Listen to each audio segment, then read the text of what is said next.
L'été 2008. Kerala, en Inde. Un état situé sur la côte sud-ouest du pays, connu pour sa beauté naturelle et sa culture riche. Un paradis tropical connu pour ses plages magnifiques et sa végétation luxuriante. Les touristes affluent pour profiter de ses paysages pittoresques et de son climat agréable. Mais cette année-là, quelque chose d'étrange se produit.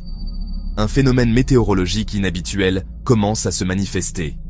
Le ciel, habituellement bleu-azur, se teinte d'une couleur inhabituelle. Des nuances de rouge et d'orange envahissent l'horizon, créant une atmosphère surréaliste. Une pluie rouge sang s'abat sur la région, semant la panique et l'incompréhension.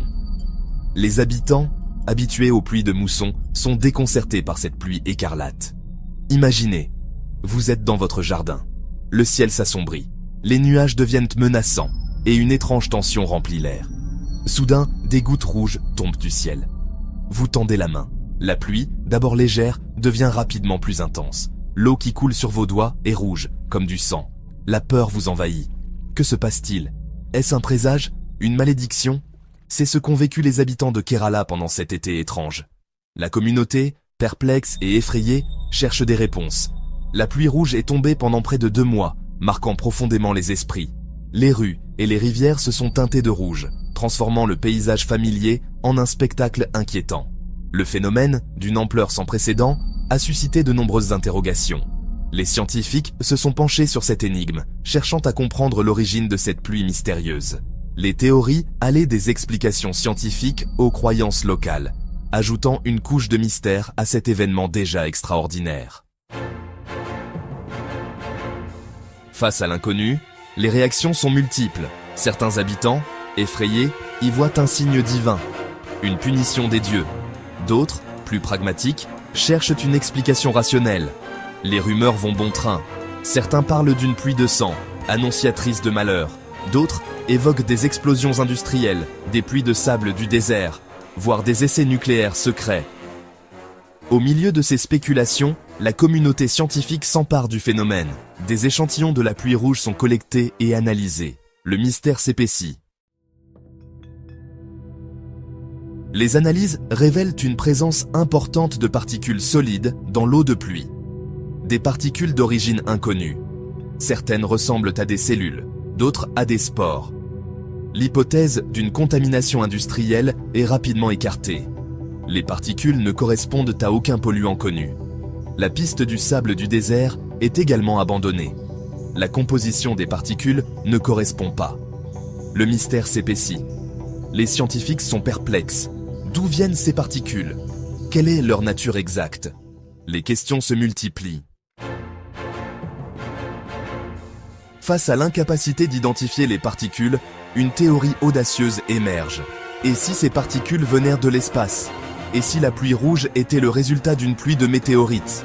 L'idée, bien que semblant tout droit sortie d'un film de science-fiction, est prise au sérieux par certains scientifiques. Ils avancent pour l'hypothèse qu'une météorite, contenant des formes de vie extraterrestres, aurait explosé au-dessus de Kerala, dispersant ces particules dans l'atmosphère. La théorie de la panspermie, selon laquelle la vie sur Terre pourrait provenir de l'espace, est alors relancée. L'imagination du public est captivée.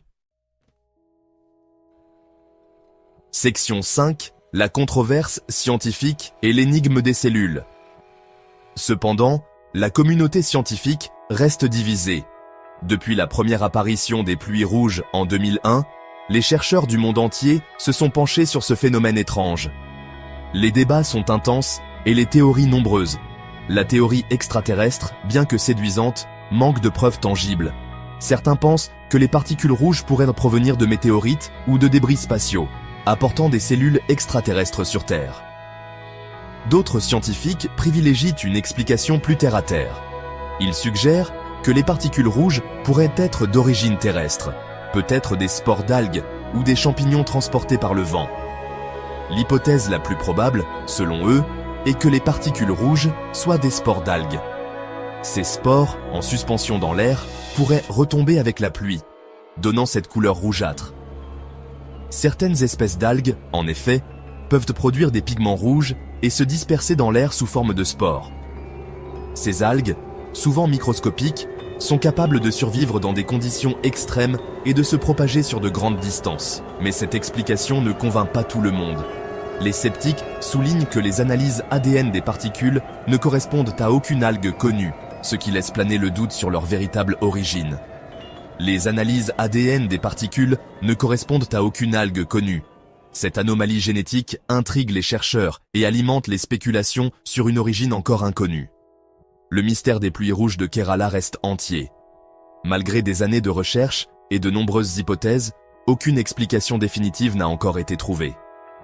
Ce phénomène continue de fasciner et de défier notre compréhension du monde naturel. Section 6. Des pluies rouges ailleurs dans le monde? Kerala n'est pas un cas isolé.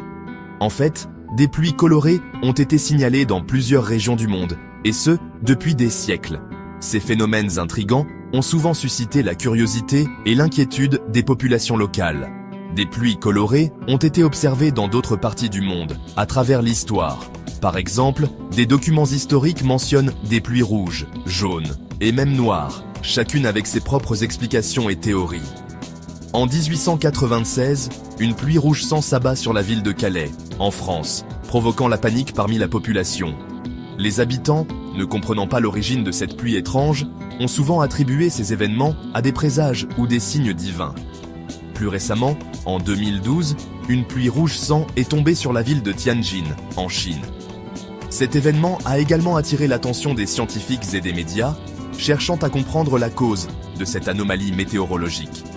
Là encore, les analyses ont révélé la présence de particules non identifiées. Les chercheurs ont émis plusieurs hypothèses, allant de la pollution industrielle à des phénomènes naturels encore mal compris. Ces événements, bien que moins médiatisés que celui de Kerala, montrent que le phénomène des pluies rouges n'est pas unique. Ils soulignent l'importance de la recherche scientifique pour démystifier ces occurrences et mieux comprendre notre environnement.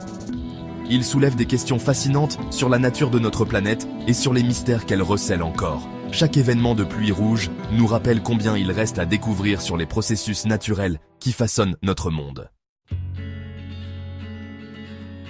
Section 7. Retour à Kerala. Vivre avec le mystère. Aujourd'hui encore, le mystère des pluies rouges de Kerala n'est pas totalement élucidé.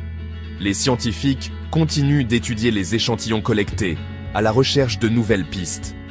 À Kerala, la vie a repris son cours. La pluie rouge est un lointain souvenir. Mais elle a laissé une trace, un sentiment d'émerveillement et d'inconnu.